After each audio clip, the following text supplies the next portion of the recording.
Emang kalau HP sekarang yang murah tuh minimal udah 128 GB. iPhone aja kemarin udah kasih standar buat HP barunya itu di 256 GB.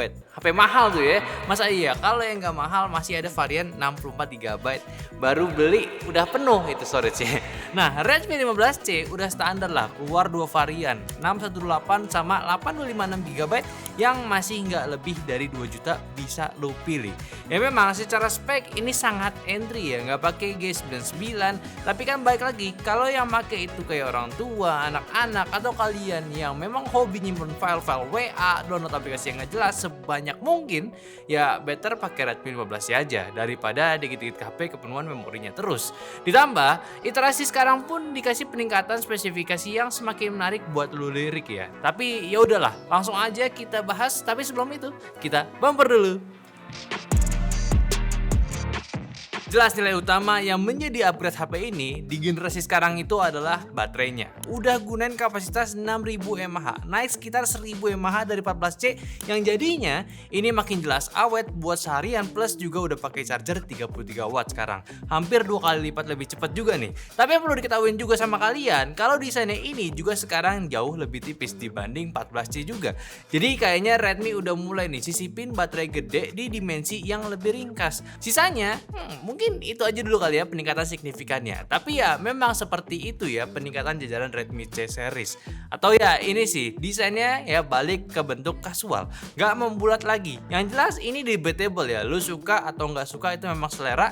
Tapi gue sendiri better kayak gini aja, lebih simple dan memang desain seperti ini tuh lebih timeless lah. Kalau kemarin kan membulat kamera stylenya dan nggak cuma HP ini aja yang stylenya bulat, hampir semua Android pun ada style bulatnya.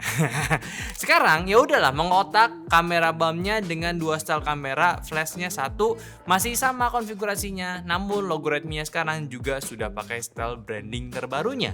HP ini juga masih ada audio jacknya buat lo pakai earphone, terus juga SIM tray-nya juga full size, 2 nano SIM sama 1 SD card slot, dan buat varian warnanya Redmi 15C ini punya 4 varian. Ada yang warna biru, orange, hijau mint, dan juga hitam. Dan kalau yang gue pegang ini ya itu adalah warna mint green. Ya dimana frame-nya ini sama back cover itu menggunakan bahan polikarbonat yang cenderung polos dengan finishing matte yang bikin feel-nya itu nggak terlalu gampang ninggalin sidik jari. Sementara untuk varian Midnight juga sama, tampilannya polos dan minimalis, tapi beda cerita kalau lu pilih varian Moonlight Blue atau Twilight Orange-nya. Karena dua warna ini dikasih corak abstrak di bagian backdoor ya. Jadi kelihatan lebih rame atau stand out dibanding yang polosan. Jadi kalau soal ini kembali selera masing-masing aja, terserah mau yang mana. Yang menarik meskipun desainnya lebih sederhana, build quality-nya pun masih cukup solid buat pemakaian seharian. Sudah tersertifikasi IP64 yang artinya punya perlindungan terhadap debu dan juga cipratan air secara ringan. Jadi makin aman dipakai di kondisi outdoor atau pas lagi hujan gerimis. Dari pengalaman pemakaian, baterai segede ini pun jelas bikin screen on time lebih tahan lama. Pemakaian standar kayak sosmed, browsing, sama nonton YouTube bisa tembus seharian bahkan sampai 2 hari cuma dengan sekali cas. Kalau dibanding sama seri sebelumnya yaitu si Redmi 14C, ukuran layarnya pun si Redmi 15C ini sebenarnya nggak jauh beda, cuma naik dikit aja jadi 6,9 inci lagi. Dan kalau refresh rate ini juga udah support adaptive sync refresh rate sampai 120Hz. Jadi scrolling, transisi menu sampai main game ringan kerasa lebih mulus. Plus karena adaptive sync ini refresh rate-nya bisa otomatis menyesuaikan biar tetap hemat baterai. Untuk resolusi juga masih HD sama persis kayak 14C-nya. Jadi jangan berharap ada peningkatan lebih tajam di sisi ketajaman layarnya. Tapi kalau dipakai buat kebutuhan harian kayak nonton video ya udah aman lah, masih cukup oke lah. Yang kerasa lebih noticeable justru di bagian kecerahannya nih. Redmi 15C sekarang tampil sedikit lebih terang dibanding pendahulunya. Jadi pemakaian buat outdoor atau di bawah sinar matahari langsung, visibilitasnya jadi lebih nyaman. Selain itu, Redmi 15C juga punya sertifikasi TV Rainline, bikin layarnya lebih aman buat mata saat dipakai lama. Dan fitur yang menurut gue ini menarik banget yaitu White Touch 2.0 yang bikin layarnya tetap responsif walaupun tangan lagi basah, berminyak atau licin. Nah ini nih bener-bener peningkatan yang berasa berguna dibanding 14C kemarin untuk di segi penggunaan bahasa nih. Yang disayangin sih ya paling ya dari segi bezel sama bentuk kameranya untuk di bagian depannya ya masih belum bisa lepas nih. Kalau Redmi C series itu bisa dimodernin lagi nih style layarnya. Namun untuk 15C sekarang sih ya belum ada. Jadi ya udahlah kalau begitu. Nah kalau kita ngomongin soal spesifikasi mesin, Redmi 15C ini sebenarnya nggak ada perubahan signifikan dibanding yang sebelumnya. Chipset yang dipakai masih sama yaitu MediaTek Helio G81 Ultra. Jadi kalau dari atas kertas atasnya nih ya, harusnya performance-nya udah bisa kebayang lah bakal mirip-mirip sama sebelumnya. Ya varian RAM dan storage yang ditawarin juga sama, ada opsi 618 sama 8256 GB dengan teknologi LPDDR4X sama eMMC 5.1. Jadi soal multitasking dan penyimpanan experience sih juga nggak akan jauh beda dari sebelumnya. Cuma meskipun spek di atas kertasnya sama, tetap aja bakal gue tes secara realnya. Apalagi kalau dipakai buat main game ya, karena kondisi game kan itu kan selalu update. Baik itu dari segi grafiknya, engine atau optimisasi, bisa aja performance jadi lebih berat dibanding tahun lalu atau malah jadi lebih enteng karena sekarang udah lebih optimal. Jadi nanti gue bakal bahas, gue kasih tesnya biar lebih valid, nggak cuma sekedar lihat dari speknya aja. Redmi 15C sekarang juga udah pakai si Xiaomi HyperOS 2 ya, yang jujur aja ngasih nuansa baru dibanding HyperOS Lite-nya dari 14C dulu. Dari sisi tampilan, ikon-ikonnya sekarang kelihatan lebih modern dan flat. Animasinya juga lebih halus, jadi transisi antara menu terasa lebih smooth, dari segi UI UX overall lebih rapi dan minim lag juga. Jadi walaupun ini HP entry level, feel pasti pakai pun ya masih kerasa lah up to date-nya. Beberapa fitur yang gue cobain juga lumayan bikin pengalaman sehari-hari jadi praktis, misalnya interkonektivitas Xiaomi. Jadi kalau lu punya tablet Xiaomi, notif ataupun panggilan bisa langsung sinkron, bahkan clipboardnya pun juga bisa di-share secara bersamaan. Simpel banget kalau lagi kerja pakai dua device sekaligus. Terus ada Google Mini yang bisa lu panggil dengan tombol long press tombol powernya, dan juga ada circle to search, tinggal lingkarin apapun yang ada di layar.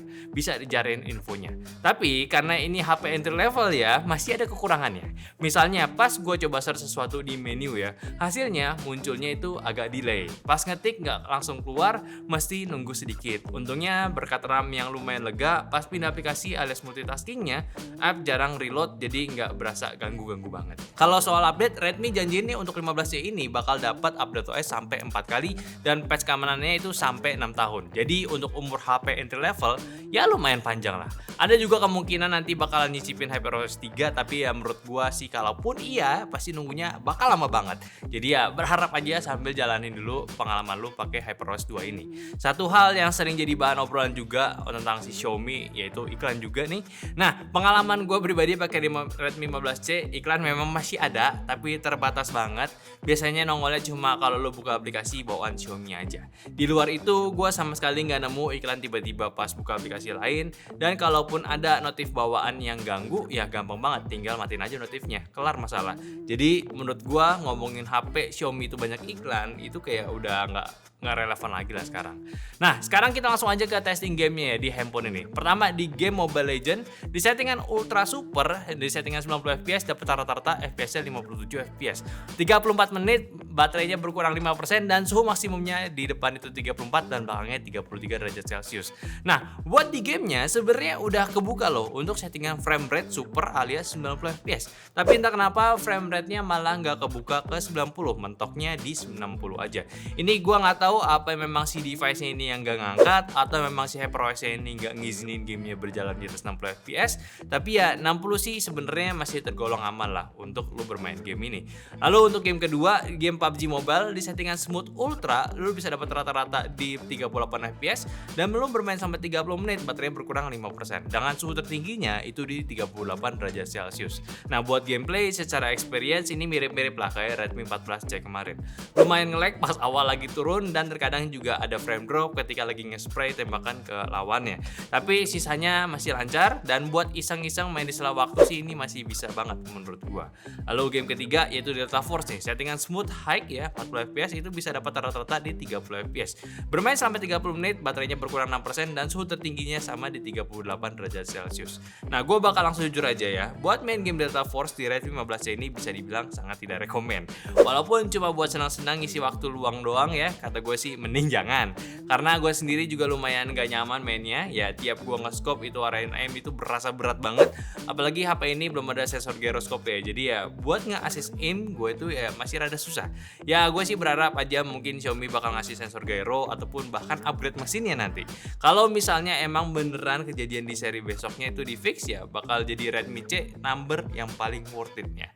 Lalu game keempat nih, Genshin Impact di settingan lowest 60 fps bisa dapat average FPS 19 doang dan bermain sampai 30 menit, baterai berkurang 6% dengan suhu tertingginya di 42 derajat Celcius. Nah, untuk gameplay udah jelas pasti bakalan patah-patah, apalagi kalau misalnya lagi di kondisi yang banyak low load rendernya. Kayak pas gue masuk ke hutan, pergi ke kota, atau lagi ngebasmi kroco-kroco, itu FPS-nya bakal turun banget, bahkan bisa nyampe nyentuh ke 3 FPS doang. Tapi ya lagi-lagi, lu nggak bisa berekspektasi banyak soal performance-nya buat main game berat kayak Genshin ini. Dan gue nyoba ini juga sebenarnya secara kasar ya, itu gue udah tahu hasilnya bakal kayak gimana. Cuma demi kalian para viewers dan warga nyanten ya, yang butuh banget data valid dari testingannya ya udah turutin aja. Cuma cukup aja untuk testing gamenya sampai di Genshin. Jadi lanjut bahas yang lainnya. Oke, kita bahas kameranya nih. Sekarang kita kalau dilihat dari speknya, Redmi 15C ini sebenarnya tuh nggak banyak berubah dari 14C kemarin. Kamera belakangnya masih sama di 50 megapiksel dan fitur-fitur yang dibawa juga masih mirip. Ada night mode, HDR, portrait, sampai perekaman video maksimalnya di 1080 30 fps. Perbedaan baru kelihatan di kamera depannya yang tadinya di Redmi 14C itu punya resolusi 13 megapiksel, sekarang diturunin jadi 8 megapiksel aja. Jadi kalau bicara detail, harusnya 14C lebih unggul buat selfie-nya, meskipun hasilnya akan tetap tergantung pengolahan softwarenya.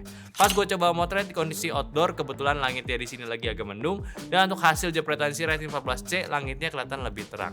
Tapi warnanya agak pudar dan detailnya kurang rapi. Pohon-pohon masih kebaca jelas, cuma ada sedikit noise di bagian rantingnya aja. Sedangkan di Redmi 15C, tone warnanya adem dan natural, detail daunnya juga kelihatan lebih rapi dan noise-nya minim. Walaupun efek sampingnya warnanya jadi agak flat kalau dibandingin sama 14C. Hal yang sama juga kerasa pas motret gedung Ion ya. Di Redmi 14C warna gedungnya kelihatan lebih kontras, tapi area bayangannya di bawah itu kurang detail. Sementara Redmi 15C dynamic range-nya lebih stabil, awannya mendung nggak sampai over ya.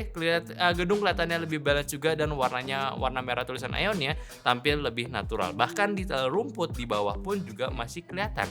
Jadi kalau ditarik kesimpulan, Redmi 15C ini lebih main aman soal warnanya. Hasilnya cenderung adem dan natural, cocok buat yang nggak suka warna gonjreng berlebihan. Sementara Redmi 14C masih ngasih karakter warna yang lebih hidup, tapi kadang dibikin area terang itu gampang blown out.